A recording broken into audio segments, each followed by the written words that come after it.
Are we live? I think we're live. Okay.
There we go.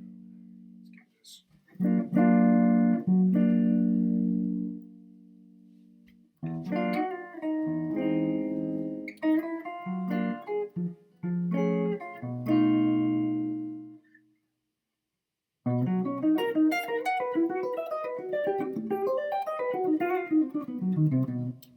Set my tone a little bit. Hello to everybody watching live right now. If you have any questions, any songs you want.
Do you learn the melody first or the chords? I kind of try to do both at one time, almost kind of like killing two birds with one stone. Obviously depending on how hard the melody is. Just real quick, is the volume okay? Are you guys hearing me all right? I just want to make sure I got my levels good. Um, Audio, mic. Could I be louder, or is this good?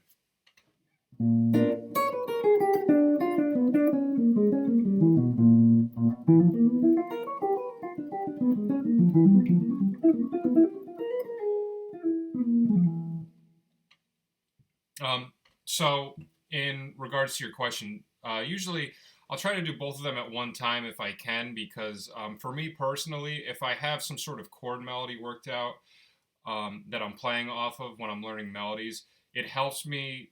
One, it helps me memorize the chord progression easier, and then two, it helps me memorize the melody because I kind of always have a frame of reference.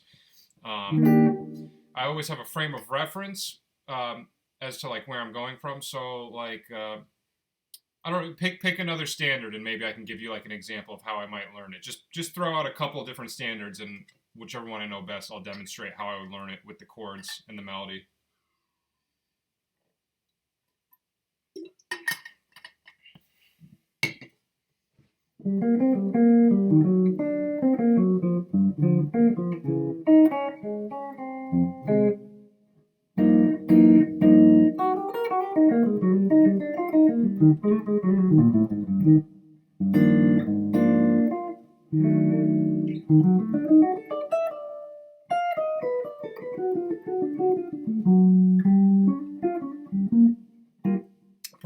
Perfect. When Sunny Gets Blue.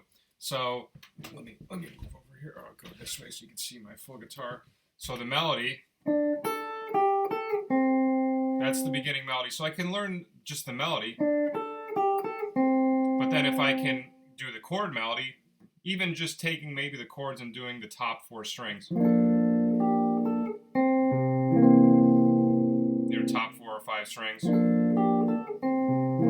then the thing that's nice about that is as I'm learning the melody and I'm putting chords underneath it, I'm also seeing that relationship as to the like what intervals are being played in the melody against the chords. So in the case of When Sunny Gets Blue, if the first chord is G minor and I see the A is the melody note, right, that means we have the 9 on top. So then you're starting to understand the melody much more in depth as opposed to just learning the notes and playing them. You know exactly like which intervals they are against which chords are being played. That one, that C, is just the root of the C7 chord. Right? Then, once again, doing the 9, but on B flat minor. And then E flat 7, and the melody is the 13.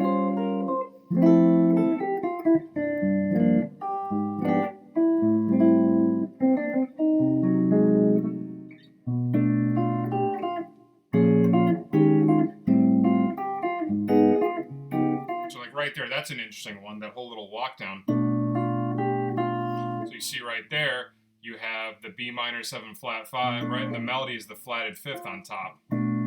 A 3 flat 5 flat 6. And then, so a lot of times like when I'm, for example, like right there, if I was just playing the melody, I'm still visualizing the chord shapes, even if I'm not necessarily playing them, because that's a really good way to kind of keep yourself grounded when you're playing the melody, have kind of like an area of notes that you can play around and stuff like that. And kind of just helps you generally keep a good place within the chord structure. So typically, yeah, I will learn the melody and the chords at the same time. And then also do them separately as well, because one thing that I did notice when I started doing it was a lot of times I would fall into the habit of just always playing chord melodies anytime I did a melody. And there's going to be a lot of musical scenarios where you don't need to do that. So for example, like if you're playing with a piano player and somebody's comping for you and you're doing the melody, there's really, it's kind of overkill a lot of times if you're going to play a chord on every single note. So also, you know, just going.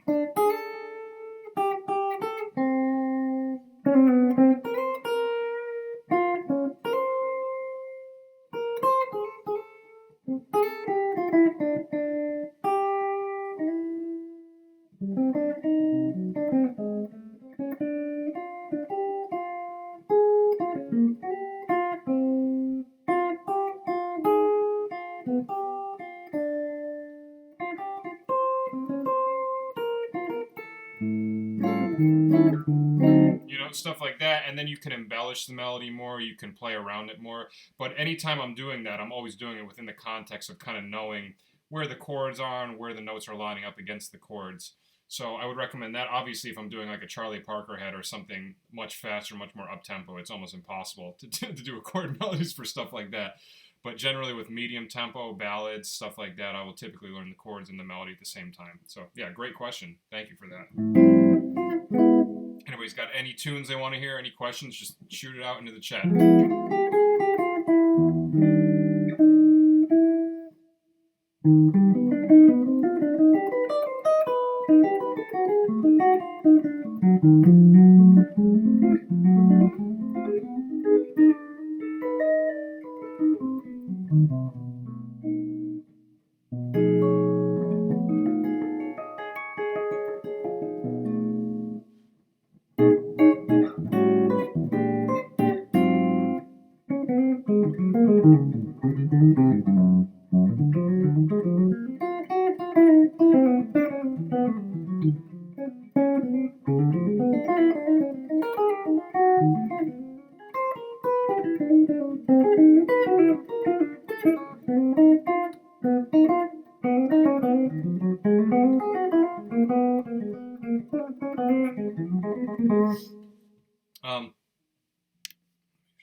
Yeah, unfortunately, I don't know a crazy amount of George Benson licks. I know if there was, he had this album where he did a tribute to Nat King Cole, and there was this blues on there.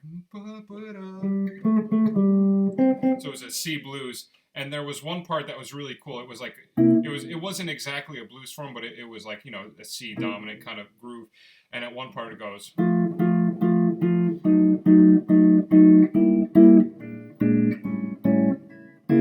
There's like a little like thing starting on the 4 chord, like the walk up, the F major to the F sharp diminished to the C again. And I remember he went,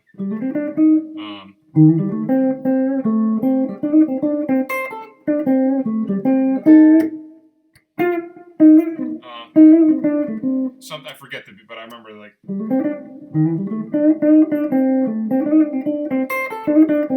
that's really nice. Nice little bluesy, like just like a C blues. But he uses the 6. I really like taking pentatonics and replacing the flatted 7 with the 6. So if we're in the key of C minor, instead of going, right, that 6 is a really tasteful note.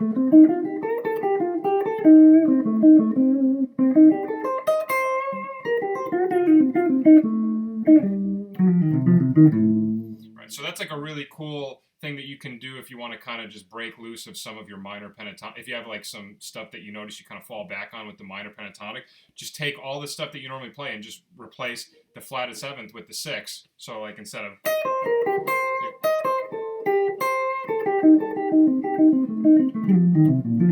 it's a cool note to land on too. You notice there's a lot of really colorful jazz melodies that land on the 6, like, right, Recordame. Really colorful note to hang on, or Invitation, right?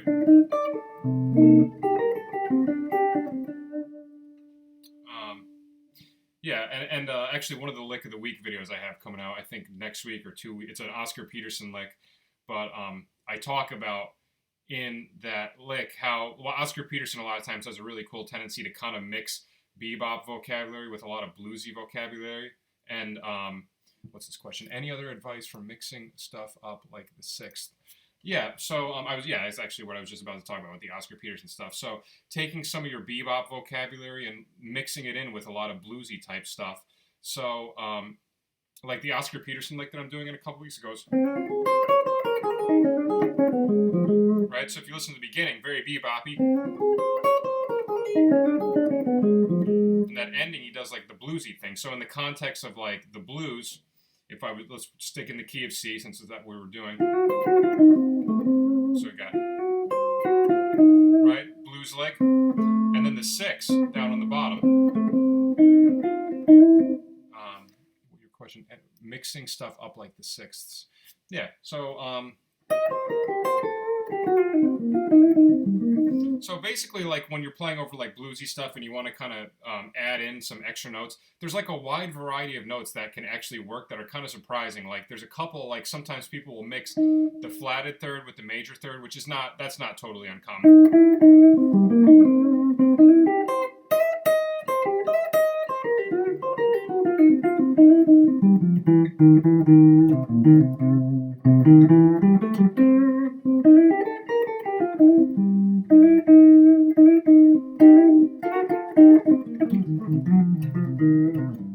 Right, mixing the major third and the minor third, mixing the 6 and the flatted 7. So I mean, a lot of it can just come down to take some stuff that you're already comfortable with and try to just change one note and see what happens, and you'd be amazed at how many different ideas you can get just from that. You could also do like a chromatic from the root down to the flatted 7. So root, major 7, flat 7. You probably heard this like a lot. Let me turn my reverb down a bit. So I think a lot of it is just finding some different notes that you can weave in and out of, throwing in a little bit of chromatics here and there.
A lot of things too, if you want to mix up some of the bluesy stuff, there's a lot of cool. Wait, I got a question. Minor 6 chord shapes that you like? Sure. Let's do G, so we can work around the neck. We'll start in G. Obviously, that's like the stock minor 6 where you lower it. Just so I don't know how many you already know, I'll just walk you through as many as I can. Taking the G note and just moving up to the top string. E, B flat, D, G. I like this 6/9.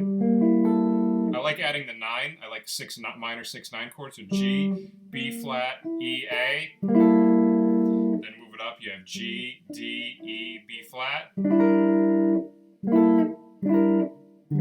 This one's cool with the 5th on bottom. D, G, B flat, E.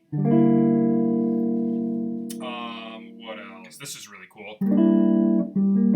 I got this from Debussy. This he just goes straight up. It's more of like a piano voicing, which is why a little stretchy, but 1, so G, B flat, D, E. And if you want, actually, it's cool if you want to make this a 6/9, you can just bar it across and you get really cool sound. Up here is the same 6/9 voicing we did down here. G, B flat, E, A. This is a really cool one this is another minor 6/9 one that I got from Ed Bicker. Actually also has the flatted 7th though. It goes. This one is really nice. This works well for the song, the Miles Davis tune Blue and Green, the first chord of that. So B flat, F, and A barring, and then pinky on E. So the reason why that has that really colorful sound is it has that major, it has the flatted 7th and the 6th, so you have a major 7th interval between the two. But that's one of my favorites. There was like a cool little 2-5-1 pattern Ed Bicker did where he goes. So he takes that voicing and he just takes the top 3 notes, he slides them down, and now it's your C7, sharp 9, sharp 5. So it's like a 2-5-1 to F major. Some others. Any others I can think of? This is an interesting 6/9 one with the 9 on the bottom. Pinky on A, pointer finger goes to B flat, middle finger on E, and then bar your pointer finger so you get the G. sounding. But yeah, I guess typically I put the 9 in a lot of times with the 6. Also, I mean, this, I don't know if you know this or not, but this also helps a lot. If you look at this G minor 6 chord, it's also the same as E minor 7 flat 5. So any E minor 7 flat 5 voicing can also be G minor 6. So if you can go through all your inversions. Right,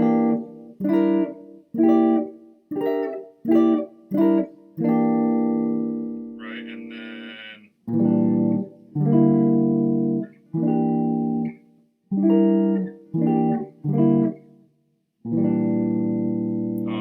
yeah, is that correct? Yeah, that's right. Yeah. And then...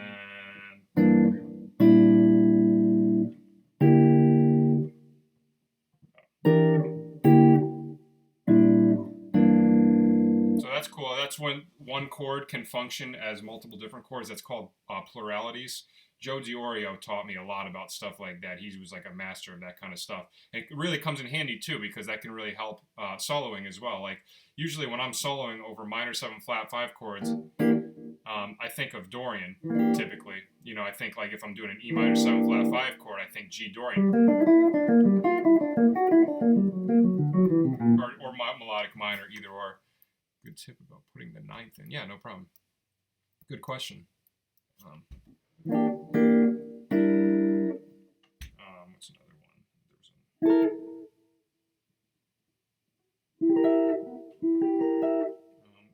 There was like a crazy...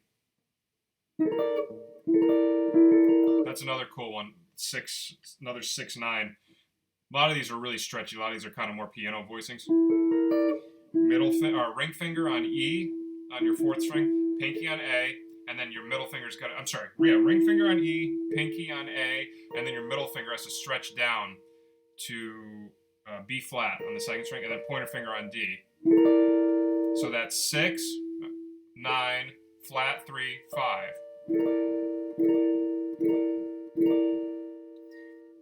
Django licks.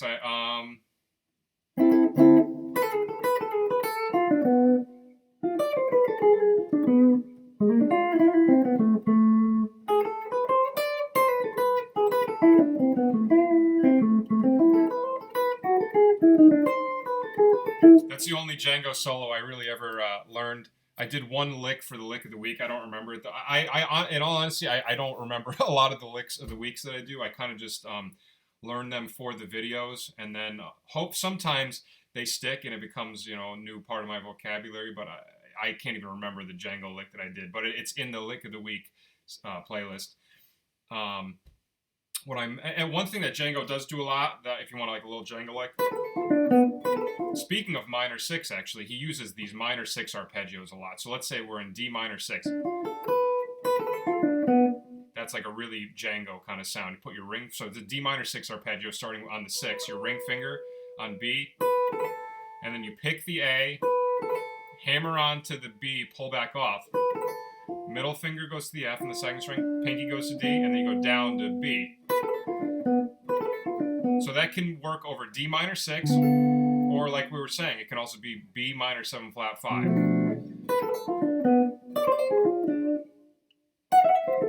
Right, cool sound. Charlie Christian does that kind of stuff a lot too. You hear Charlie Christian go.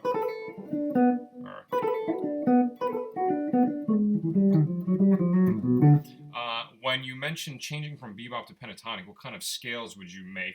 So I think a lot of it is just, obviously it all depends on the context and what kind of chords you're playing over and whatnot, but let's say like, let me think of a good example. Maybe here, I'll just do a rhythm changes. That's kind of an easy example. So I'm just going to play, I can't really break down every single thing I'm going to do over the bebop-y part of it, but I'll do my typical bebop, you know.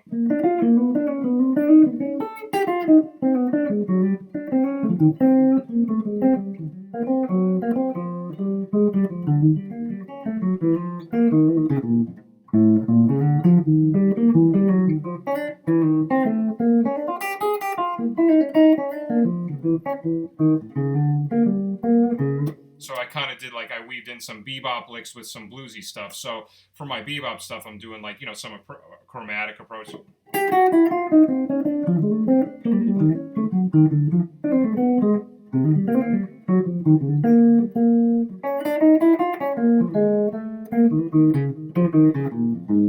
So you can combine the two.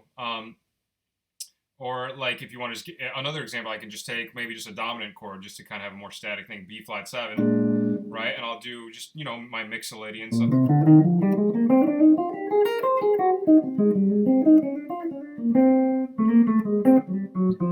So you kind of some chromaticism, some arpeggios.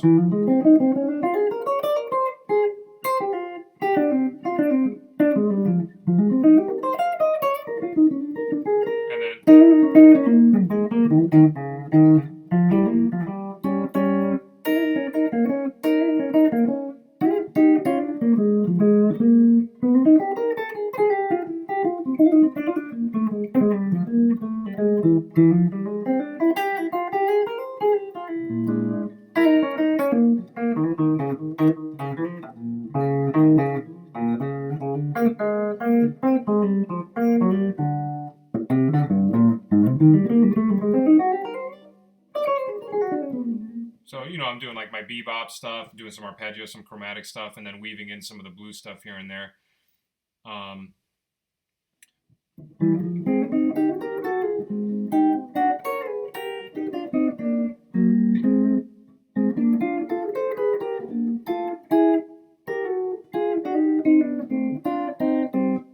Fix this so you can see my guitar more. There we go. That's better.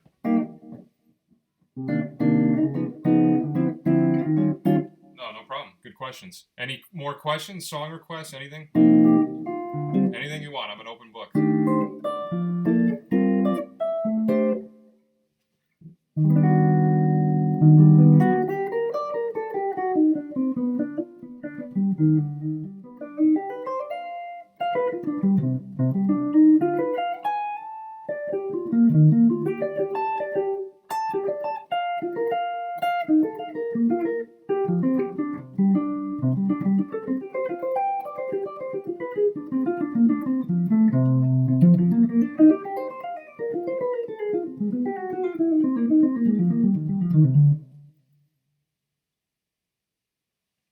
That's a great question. Nice. All right, three song requests too. I've checked. I did a little bit of the Bergonzi pentatonic stuff years and years ago when I was in high school. I borrowed the book from my teacher and I did a little bit of it, but I barely remember any of it. But I remember it was an awesome book. So for the A section of rhythm changes, am I seeing and making each chord change, or do I think of less changes? That's a great question, and that's something I had a really hard time with rhythm changes for a long time, and it got to the point where I basically just like transcribed a ton of solos just to figure out different ways to maneuver around it. And as far as how I'm visualizing the chords, it really depends on how fast it is. Like if I'm playing with so many,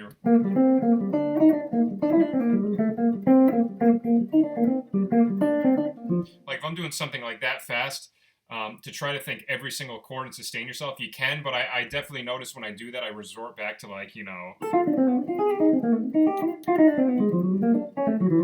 very much just kind of like resorting to a lot of eighth note lines that are kind of just making me survive during the whole thing. But one cool thing that you can do, this is really cool, is you convert, let me just fix the camera again. Move this back a bit. One cool thing is actually you do 1, instead of thinking 1, 6, 2, 5, just do 1 and 5. Just think of the way.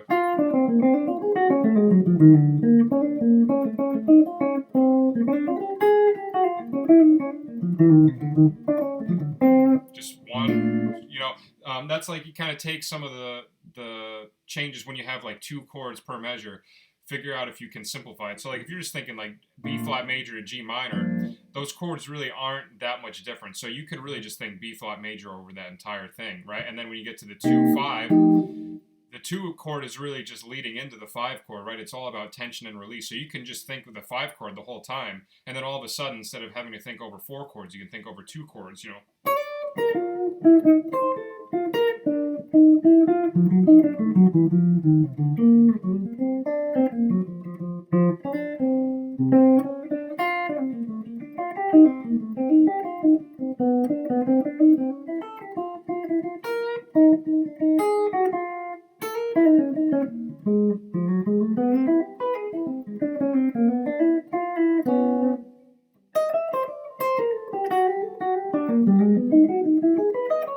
I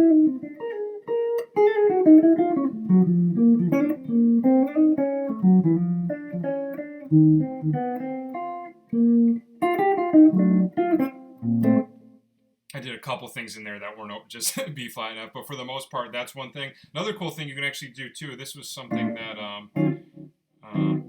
She Knows Me Too Well. Oh my God, I'll bust that out in one sec. I love that song. And one other thing that's cool is you do B flat major to E flat minor. So think of the 4 minor. That gives you some really interesting sounds too, like.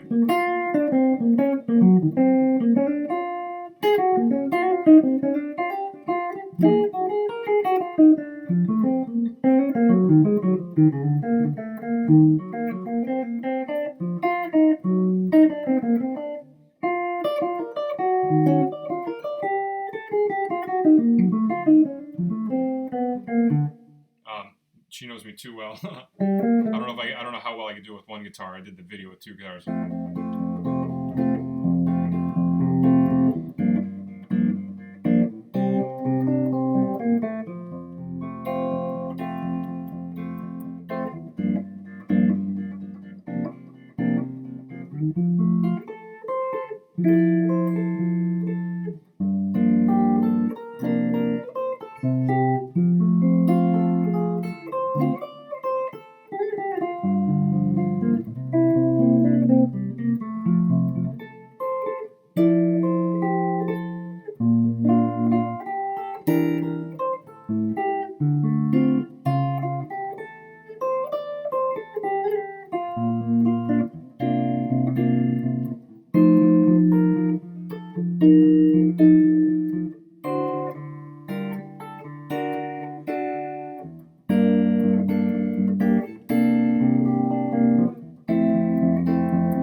I could do for solo guitar.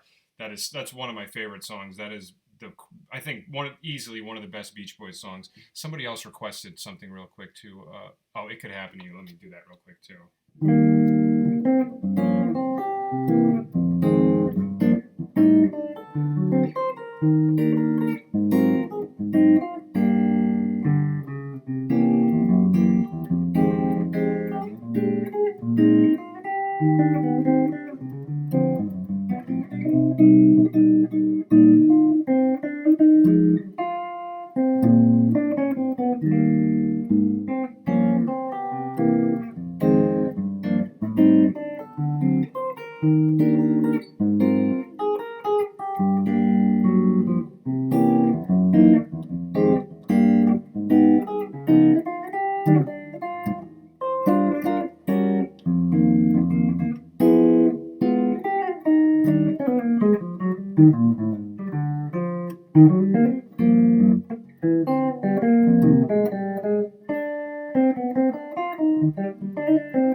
Any advice for the weird A half diminished to B7, wherever the first part is? I kind of just think of it as a weird 2-5.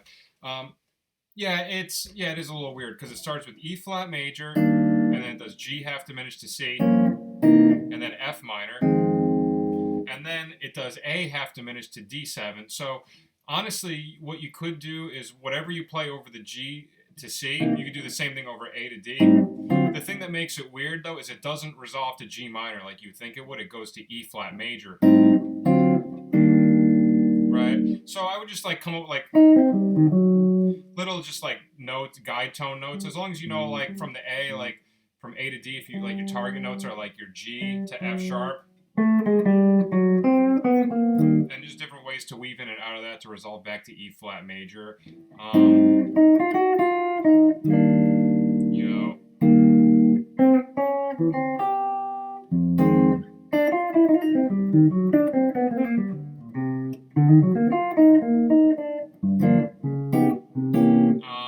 But that is a weird part. I always thought that was a little weird myself. Basically, I would say just pretend like you're doing a minor 2-5-1 to G minor, but then resolve it to E flat major.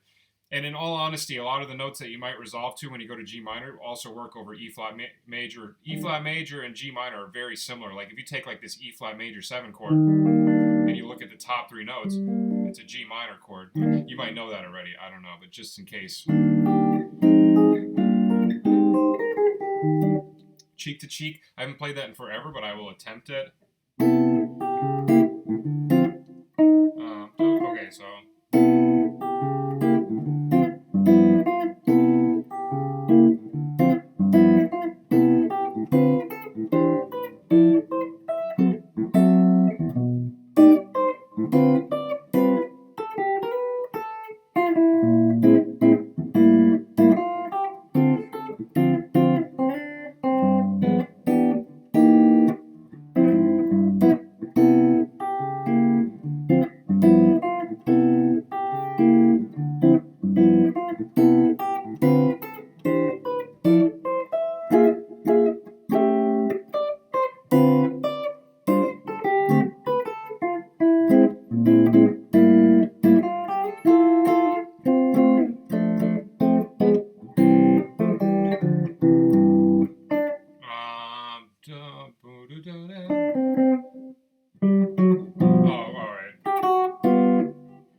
Probably butchered that bridge. I don't remember the bridge that well.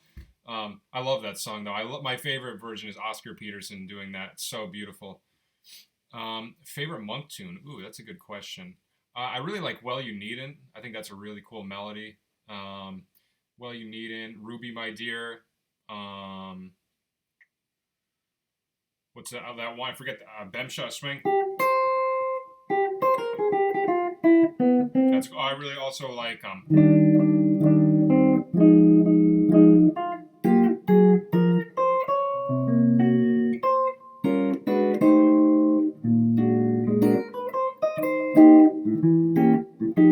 Let's Cool One, which is the same chord changes as Just Squeeze Me. Yeah, Well You Needn't.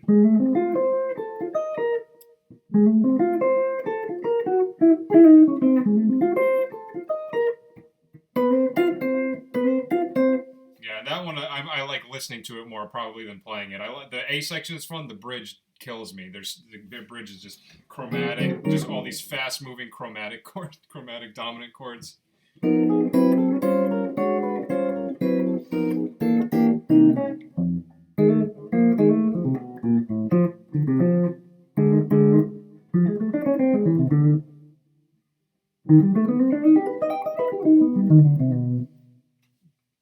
Monk is great. I love the Peter Bernstein album. He does the tribute to Monk. That's how I found out about that Let's Cool One song.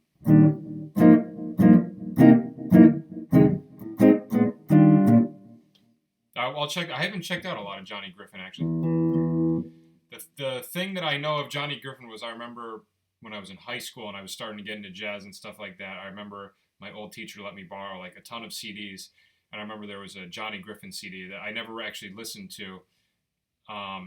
And he said to me, he said like Johnny Griffin is like the king of playing at up tempos. So that's what I know of him. I haven't checked out much of him. I think I checked out that Introducing Johnny Griffin album a long time ago, but I have no idea like what he sounds like. I'm ignorant on that, so I got to check that out. So thank you for the request.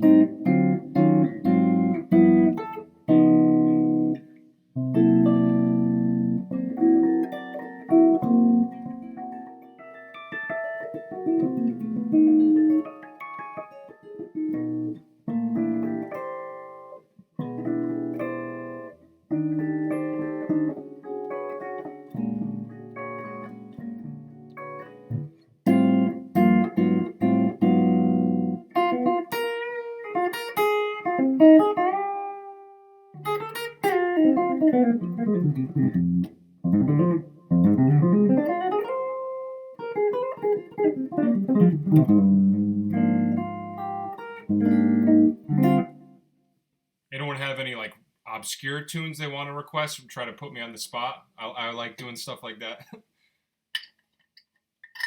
any genre too. Doesn't have to be jazz.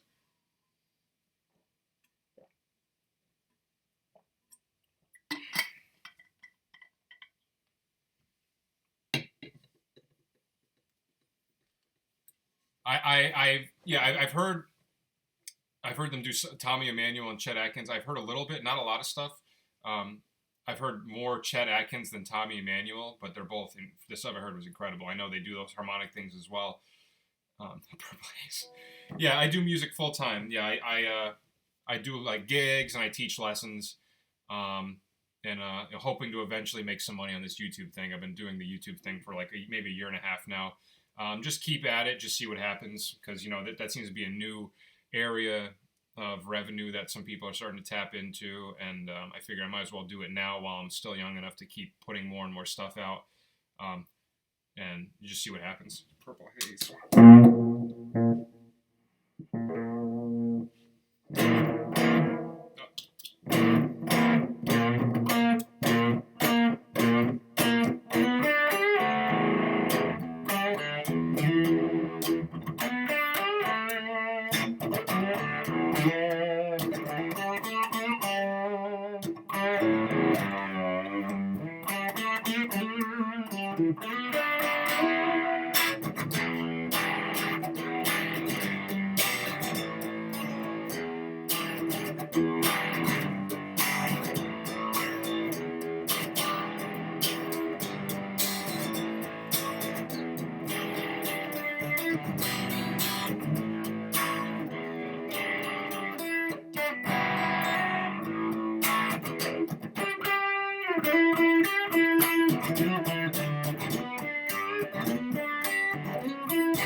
Great request. I used to be obsessed with Hendrix. That was like the first guy when I was getting more serious about guitar. I mean, it's cliche, obviously, but that was Hendrix and Stevie Ray Vaughan, and actually Santana, Carlos Santana. I was super into when I was like a freshman in high school. I remember I listened to the three albums were Are You Experienced, Stevie Ray Vaughan's Couldn't Stand the Weather, and Santana's Supernatural. I listened to those albums to death. I love them. My dad turned me on to Stevie Ray Vaughan. That was like, he gave me that. I never heard him, and he gave me this Couldn't Stand the Weather CD, and the first song is Scuttlebutt, so right off the bat, you're like, oh my God, this guy's insane. Yeah, I love Hendrix. Huge Hendrix. I was watching a Hendrix documentary with a friend of mine a few weeks ago, and they had some clips from Woodstock. And it's crazy that he was only 27 when he died, because he looks so much older than 27 in those videos. He does not look like a mid-20s kid. He definitely looks like a man. I mean, I guess you're obviously a man when you're in your 20s, but he looks much older than that to me.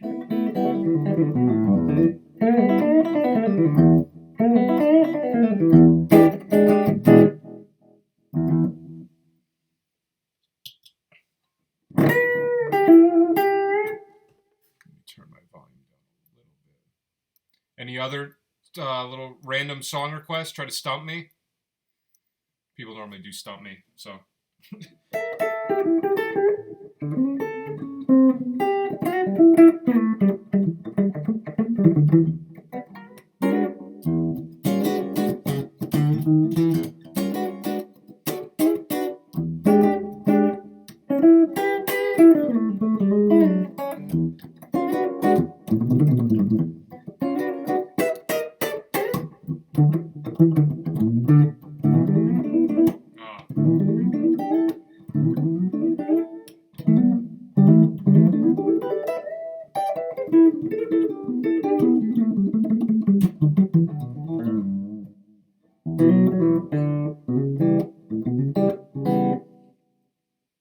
There you go. You stumped me. Gaelic Storm? I've never even heard of that. Who's that by?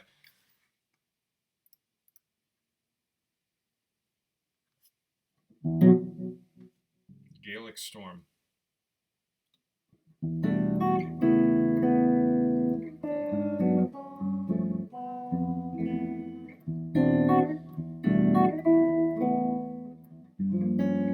sorry.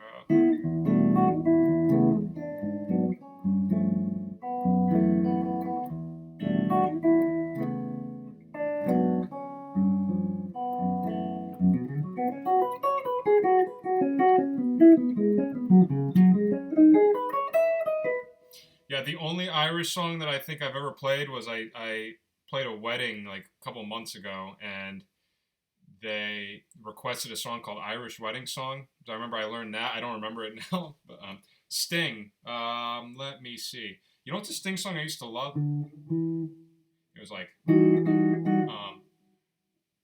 a song in 9, Big Lies, Small World, or something like that.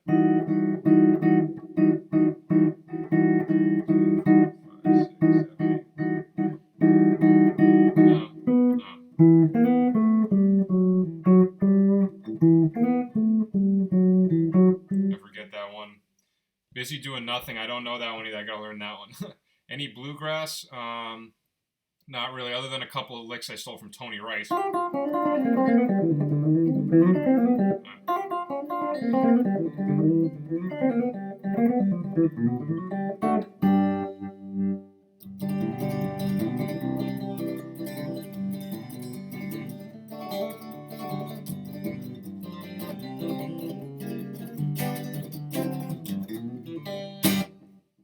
That's the extent of my bluegrass knowledge. I really should learn some more bluegrass. I love Tony Rice, is incredible. I remember a few years ago, a friend of mine took me to see this guy. I don't know if it's technically bluegrass, but his name was Monty Montgomery, and that guy like blew my mind. I was like, he was playing some crazy stuff.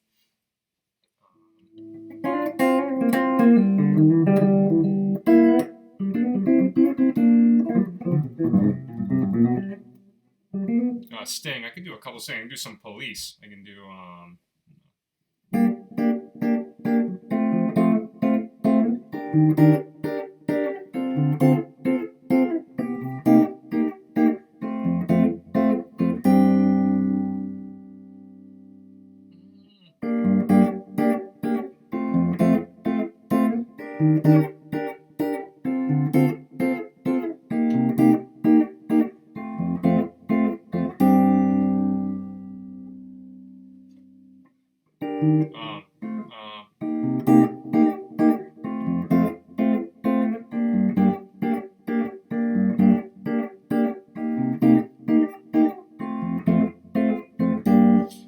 a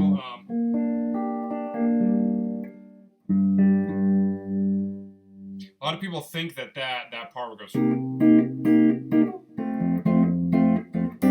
lot of people think that's a G minor. It's actually a G sus4. G D C D G. I love. Yeah, the Police are awesome. One song that I've always had a hard time counting is "Spirits in the Material World." Like when the drums come in, I can never find. I'm always listening, trying to figure out where beat one is, and I can never find it. Let me just set my tone.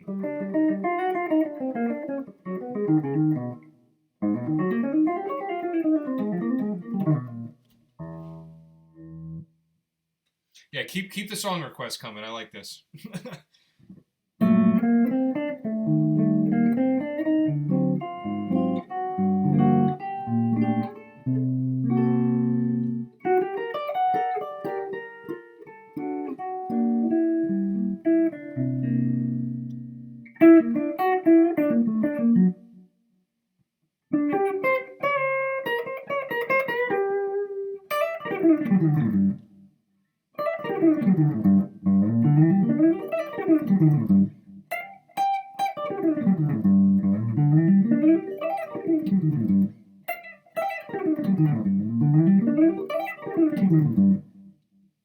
Shatter Your Smile, beautiful.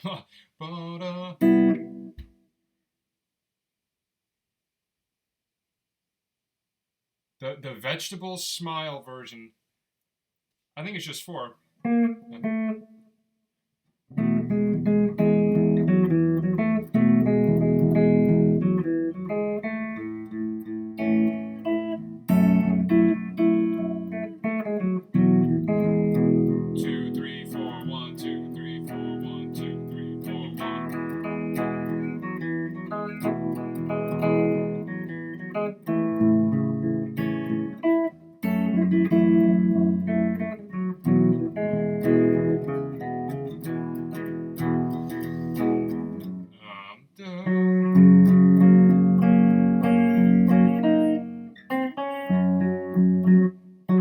Part. That's just 4/4.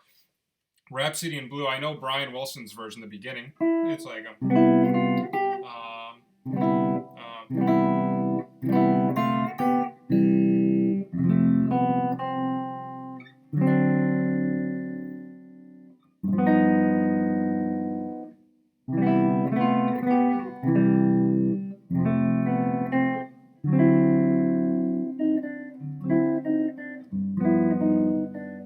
something like that. I love Brian's version of that on that's what's the album? The Gershwin album that Brian did, the tribute to George Gershwin. I love that intro song with the harmonized vocal parts. Shatter Your Smile, beautiful song.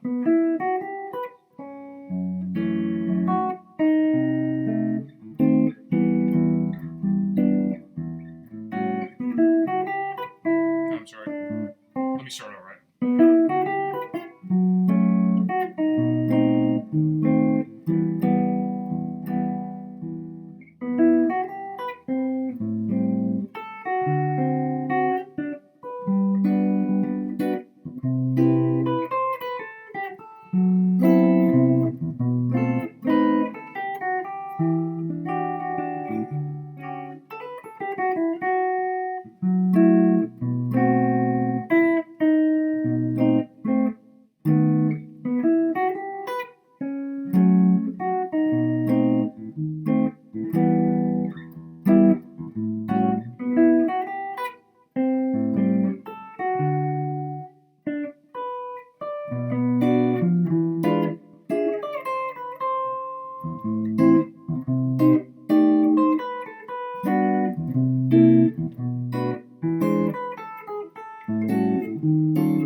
So that one, like, that's an example right there. Like, if I didn't have like a little bit of a chord melody worked out for that song, I wouldn't have been able to get through it as well. I mean, I kind of screwed up a bunch of parts regardless, but the chord melody, having the melody with the chords worked out right there, just kind of always knowing where the intervals are, it definitely kind of sustained me, got me through it a little bit more. Okay, I know Blackbird.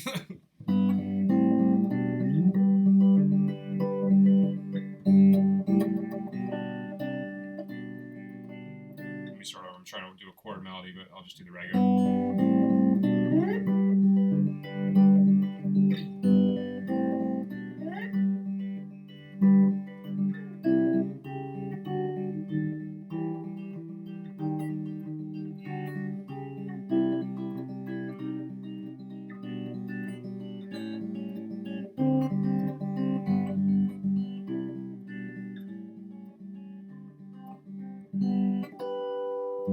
A couple of people have told me I should do like a 2 guitar arrangement of that one for one of my Beatles songs, but I don't know. For some reason, I just feel like some of the songs like that are just too cliche. They've just been done so many times. I really like to do songs that haven't been done as much. That's kind of what I aim for a lot with my channel. It's like these very niche things that like a lot of people haven't done yet. It's like a lot of the Beach Boys, like a lot of the more deep cuts of the Beach Boys, or just Beach Boys songs that aren't generally played on guitar, just figuring out the chords on guitar and stuff like that. Basically, like a lot of the videos that I do are videos that I've looked for that I couldn't find, so I just decided to do it myself. One of my favorite Nat King Cole ones is Unforgettable.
We had a new request from somebody new, Ravel or Debussy.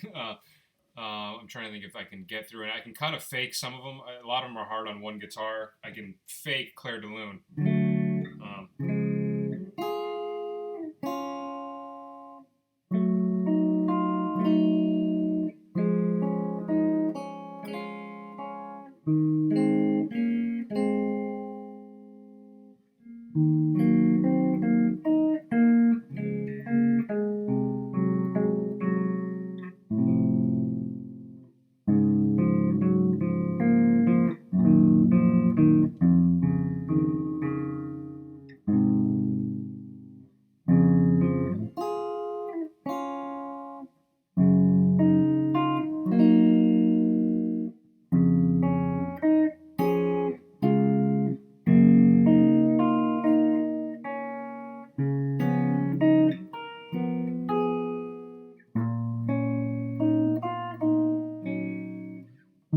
Figure out these voicings are wild.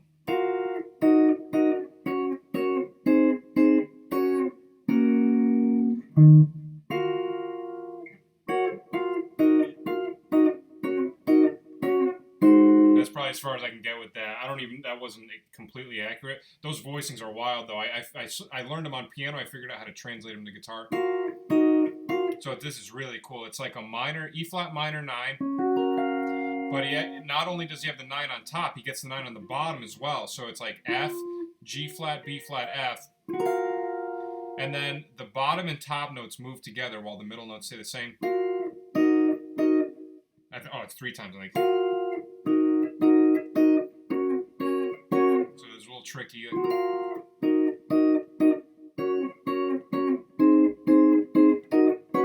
Whatever exactly it is, but I remember that was like, I was like, oh, that's really cool. That works well for jazz. Cool voicings to move around. And then the only revel that I think I can do, I can half-ass on one guitar is so hang on, let me figure this out.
Obviously, I'm not doing everything that's in the left hand of the piano, but that's one. I've been meaning to get around to that one for a while and do a YouTube video of it. I can also do.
That one's crazy. That's an example of something that is completely not written for guitar at all.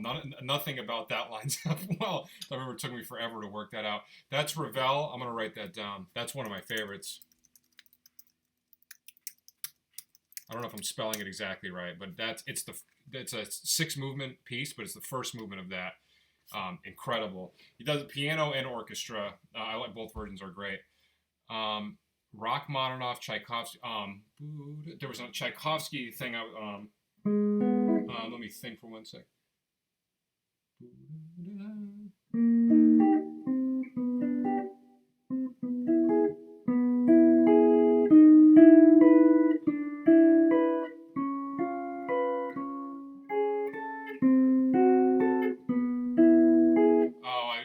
The piano concerto of Rachmaninoff.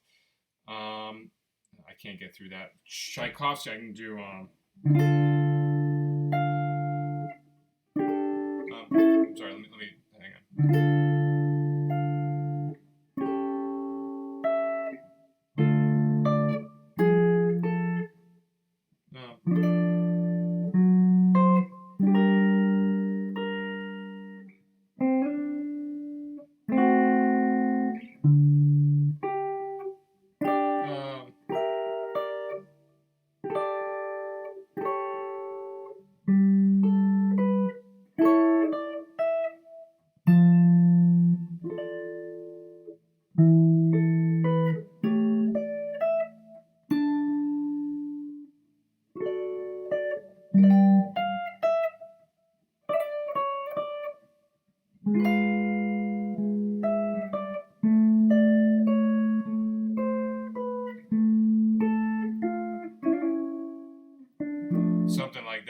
half-assing all of these. I haven't played these in so long, but I'm trying to remember, trying to hear it.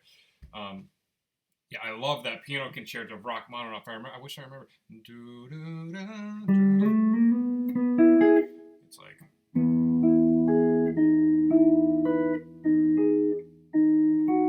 me see if I can figure it out.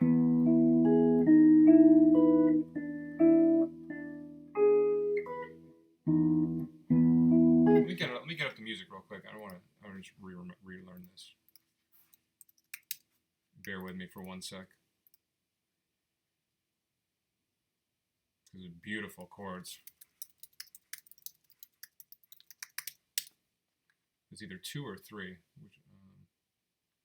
Number 2, I'm pretty sure. Writing's not that easy, but...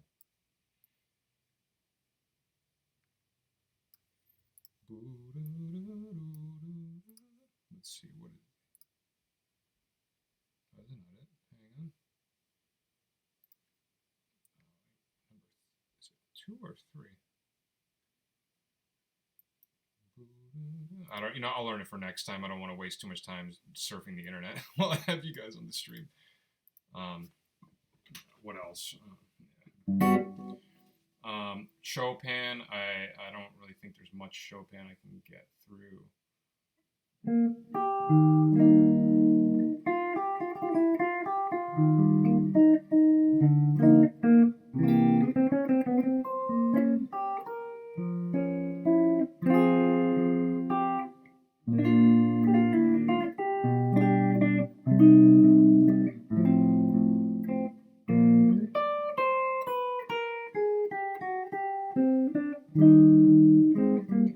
Something like that. If classical people are watching this, this must be driving them insane, because I'm playing classical as a jazz guy. That's what it sounds like, a jazz guy playing classical. I mean, obviously that's how. I mean, everybody that watches my videos already knows that. If I'm playing this guitar and I'm using a pick, it's obviously not very traditional classical stuff.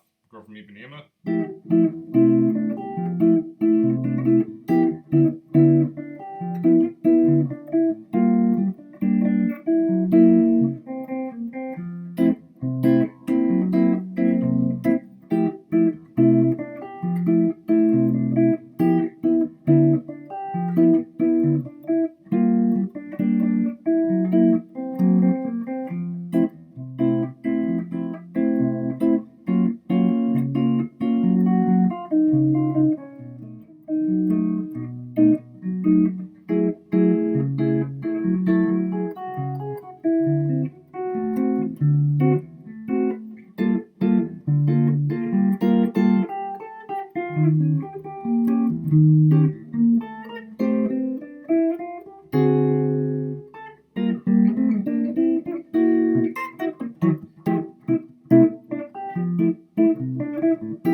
Yeah, that is a Hendrickson Jazz Amp. I got this when I was like a senior in high school, I think. It's just a little combo. I gotta move this way. Everything's reversed on this camera. Yeah, you can see it. Hendrickson Jazz Amp, little combo amp. I wish it was a little bit more wattage, because sometimes on certain gigs it might break up past a certain volume. But I love it. It's very different depending on which room you're in. Like, there are certain rooms where it sounds perfect, and certain rooms it doesn't sound as good. I guess that's the case with any amp, obviously, but for some reason with this amp it seems to be a little bit more extreme. And I know other people that have Hendricksons that have said the same thing. But yeah, that's pretty much all I use, the Hendrickson Jazz Amp. And then I have a couple pedals. You can't see them down here, but I have a Boss Gigadelay DD20. I have a Full Tone GT500 for distortion. And then I just have like a Boss equalizer pedal, and then a TC Electronics Hall of Fame reverb. So I try to keep the pedals lighter. Ask Me Why by the Beatles. I don't know that one. Keep throwing out Beatles ones, though. I know a good amount of Beatles songs. I've never even heard of Ask Me Why. That must be one. I don't know their earlier stuff as well. It must be earlier.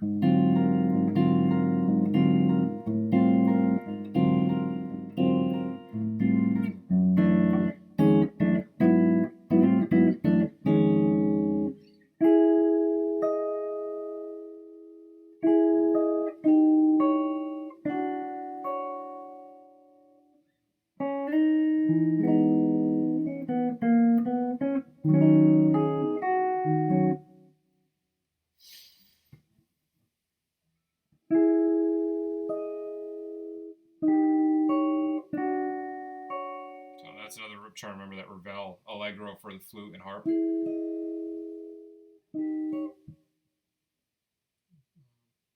was learning something.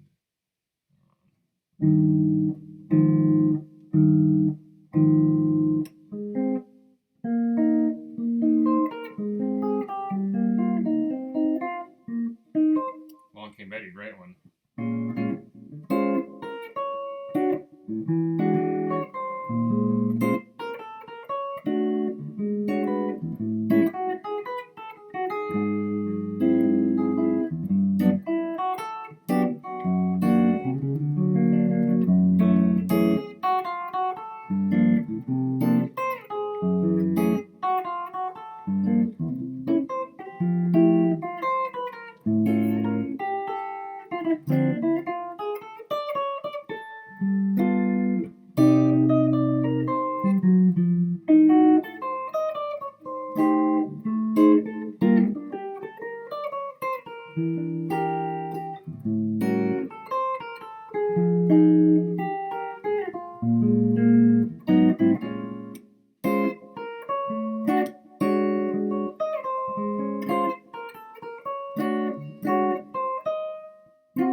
Screwed the key.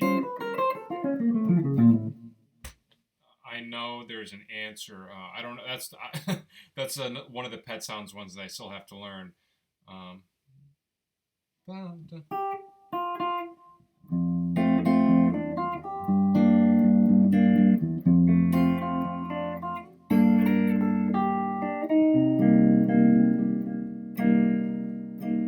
That's all I could get the chorus. There's a weird bass note in one part of that song where it's like, da.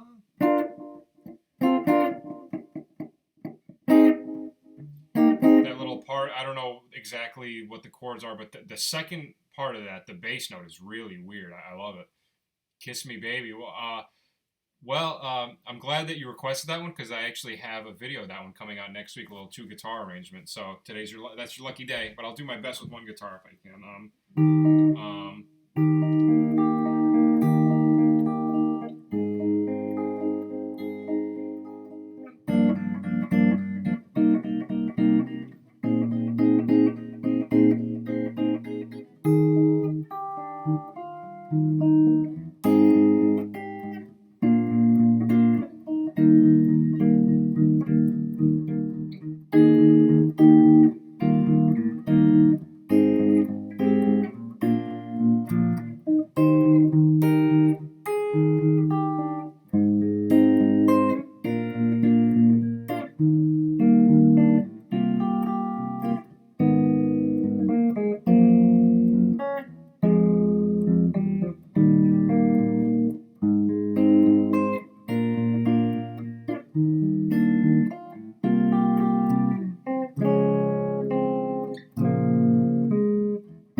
two endings I love to do that Brian does live sometimes. One of them was when I saw him live the first time. I forget which song it was, but it was just like, let's say we're in, Kiss Me Baby. And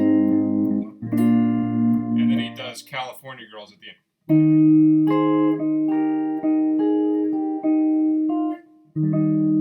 Is that, and then when he ended with Love and Mercy.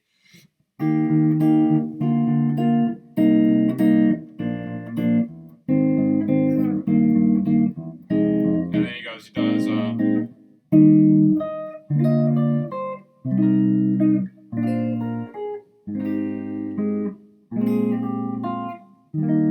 You Still Believe in Me. So I love quoting those at the end. Yeah, thank you. Thank you for, I'm glad the video has inspired you. Thank you for the kind words. Where are you going? Which conservatory?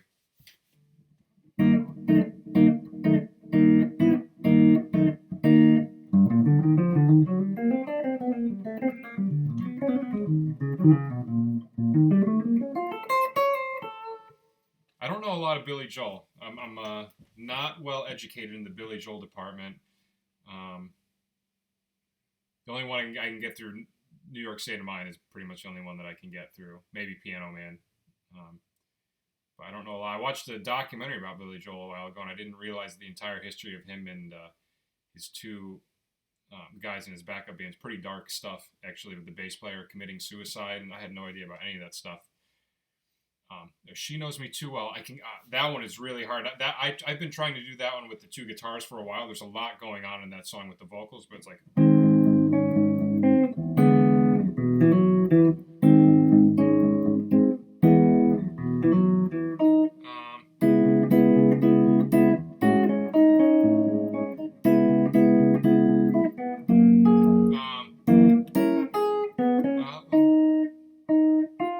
Let me just think about it a second.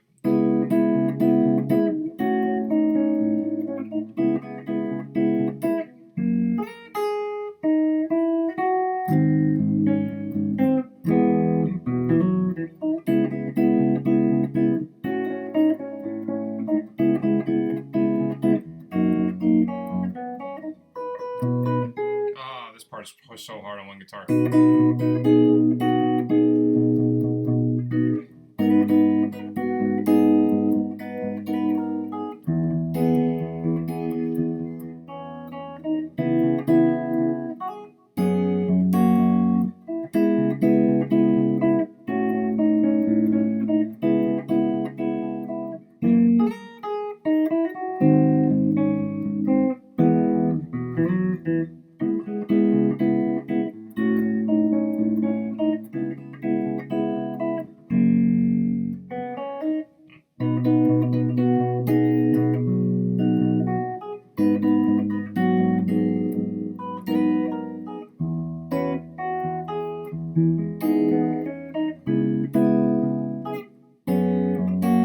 Yeah, the second side of the Beach Boys Today is, I think, one of the best sides of an album of all time. Thanks, man. Thanks a lot for the kind words. Thanks for tuning in. I don't know what the documentary is, the Billy Joel one. It's on Netflix, I think, but it's about, was it Liberty DeVito, and I forget the other guy's name, the bass player. But it's all about the history of them, and apparently what had happened was basically Billy Joel was he got these two great studio musicians, and they were a band forever for probably decades. I think I don't want to misspeak about it, but at a certain point, he got rid of them and he hired new people, and it had affected the bass player so much that he ended up committing suicide shortly after. So pretty dark stuff. But I think if you just type in Billy Joel documentary, I'm sure you can find it. We've got a reserve offer for Guildhall and an unconditional offer from Royal Birmingham Conservatory, both in the UK. That's awesome. I don't know. I'm in the United States, so I don't know much about those schools, but that's awesome. That's great. Sounds like good options either way, so good luck with that. I'm glad, and thank you. I'm glad the videos are some inspiration. I appreciate you watching them. God, that's why God made the radio. That is a crazy song.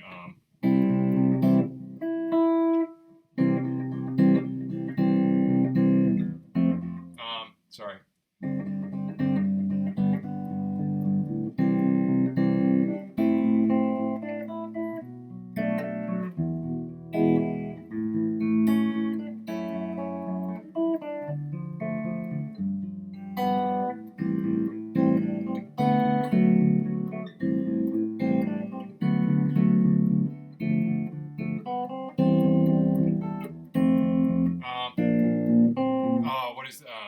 part is crazy.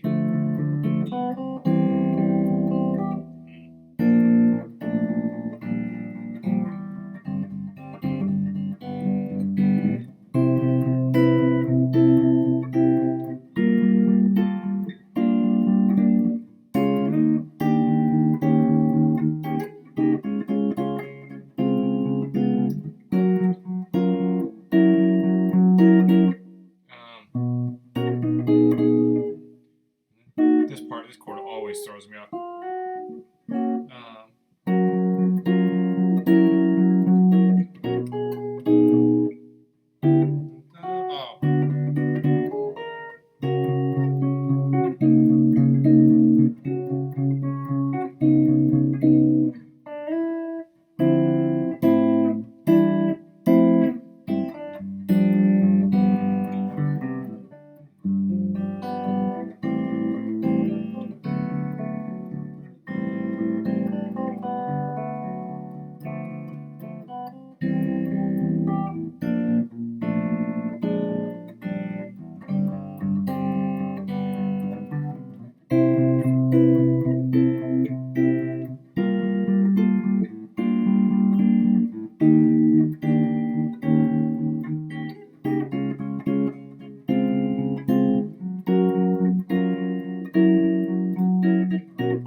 Yeah, that song is insane. I've been thinking about doing a new series on my channel called like Cool Chords, or I got to figure out a better name, but something like that, where I just break down cool chord progressions from a variety of songs, and that would definitely be one of the songs that I would do, where I kind of just break down the chords, analyze them, kind of tell you like what's going on Roman numeral wise, what are the tonal centers and stuff like that, and because that song is insane. It starts in C major, A minor, and then B minor right off the bat. It modulates to A major. Does a 2-5-1 to A major, B minor, and then A, F sharp minor, and then D minor, G7, and then you're kind of back in C major. It does A minor 7 to D7, so it's like secondary dominant.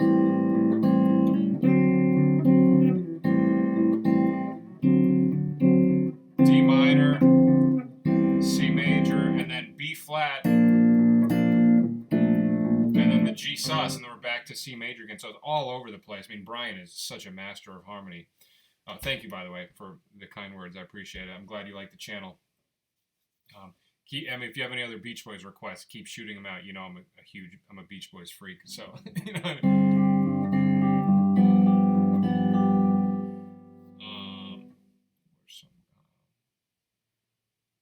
Where's some good ones I haven't done?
song, obviously a classic. One cool thing about that song that I didn't notice for a while was the part where it goes, maybe if we think and wish and hope and pray.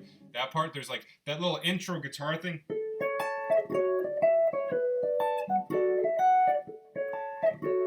It's actually going on over that. Let me see if I can loop it with my pedal.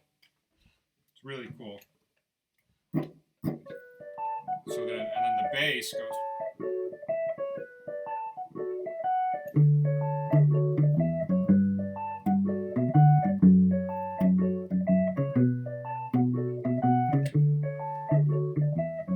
So that's the, and then over that's the.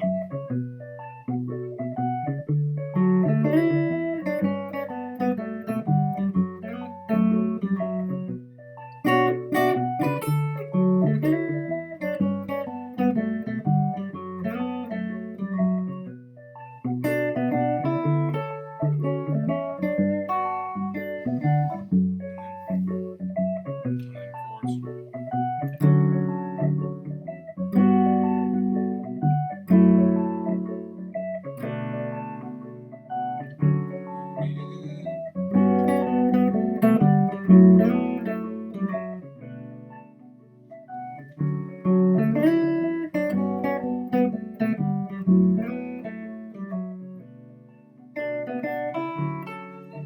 Yeah, I love that.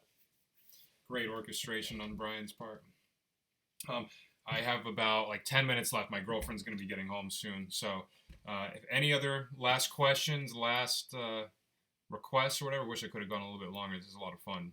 You guys are really cool. Thanks for hanging in and having so much great input.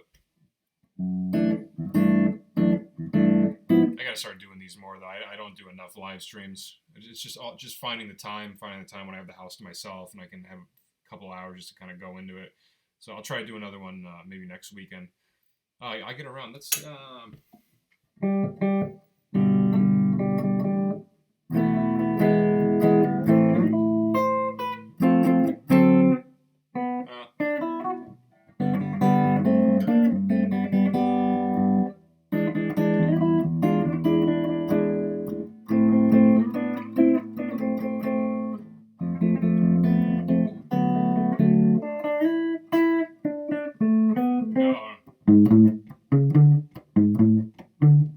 That one's hard. That's a hard song. I know, right?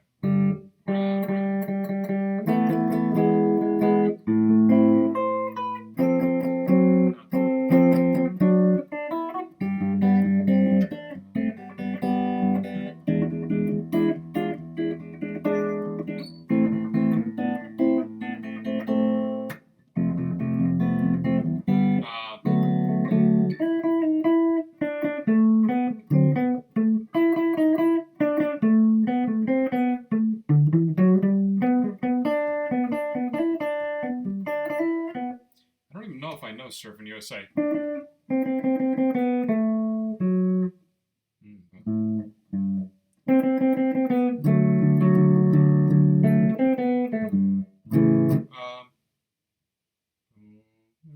Surfing USA. Oh, it's an E.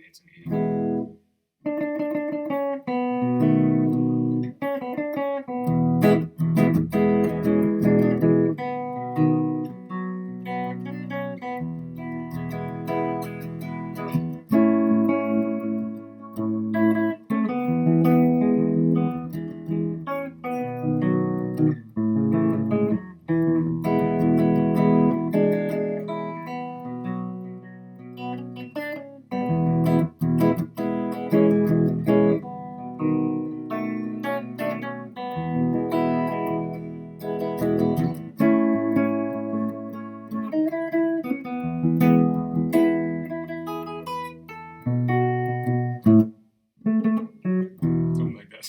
I don't know that one. I don't know much off of their first album. Their first album is good, but I like the first of like the earlier stuff that I really like is Shutdown Volume 2. Or maybe Surfer Girl from '63. Surfer Girl is an incredible album. Yeah, Surfer Moon is beautiful. Yeah, I'm definitely gonna try to live stream more frequently for sure. Especially now that I know, like, I kind of have a few people that I can rely on to always tune in and ask questions and stuff like that. I don't know. I actually don't know Surfer Moon. I need to learn that one. That one's beautiful. I really like. I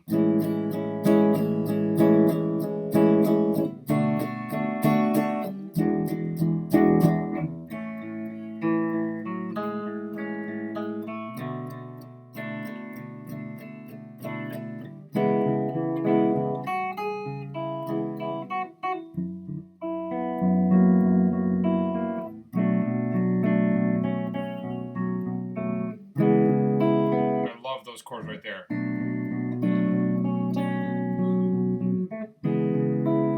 So beautiful. B minor 7, C sharp minor 7. The melody. I'm sorry.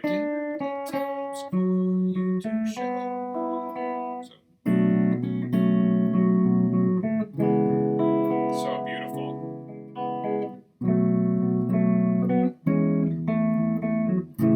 Second section gets really cool.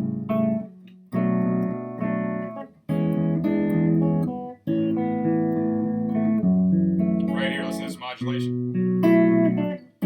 I'm sorry. Sorry, I'm screwing it up. Sorry. All right.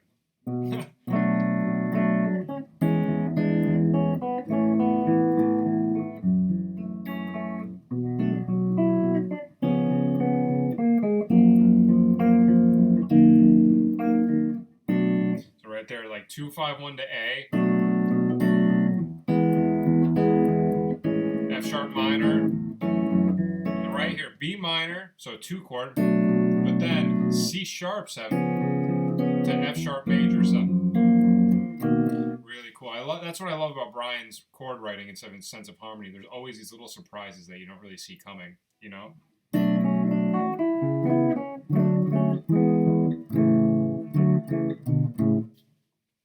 What are some other ones?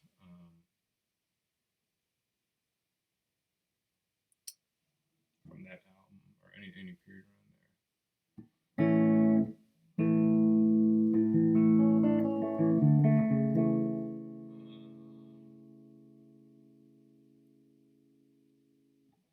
Definitely plan on doing Disney Girls at some point too, like a video. I have a list up here of I have like a list I keep on my wall of all my future videos. So I have like still 7 different Beach Boys ones that I'm going to keep doing more once I do all those as well. But those are like 7 that I'm like.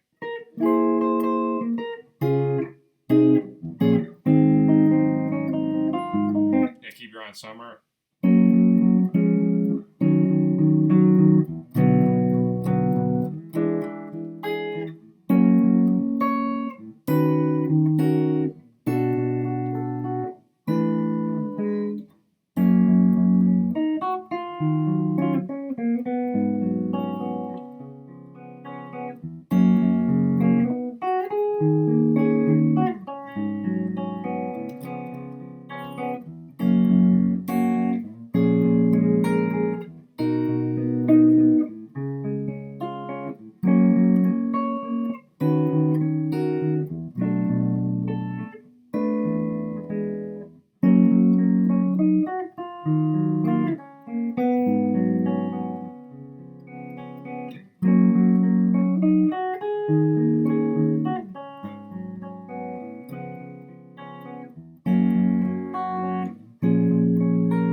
Sings here, I think.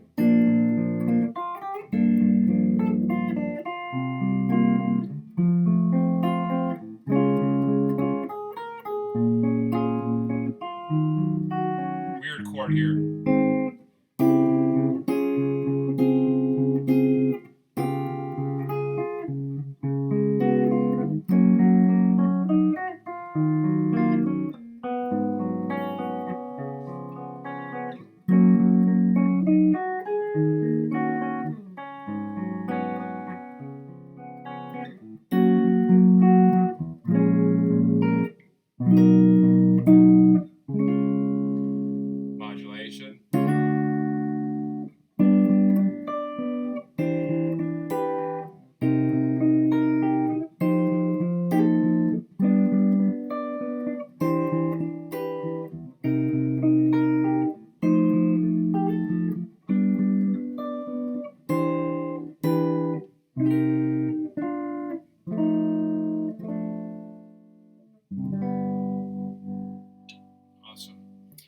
I got to wrap this up, unfortunately. I wish I didn't have to. I'd love to stay and hang with you guys. But I'll try to do another one of these next week. Usually the times that are most realistic for me to do these is like on weekends, like a time around like this or something, maybe a Friday or Saturday.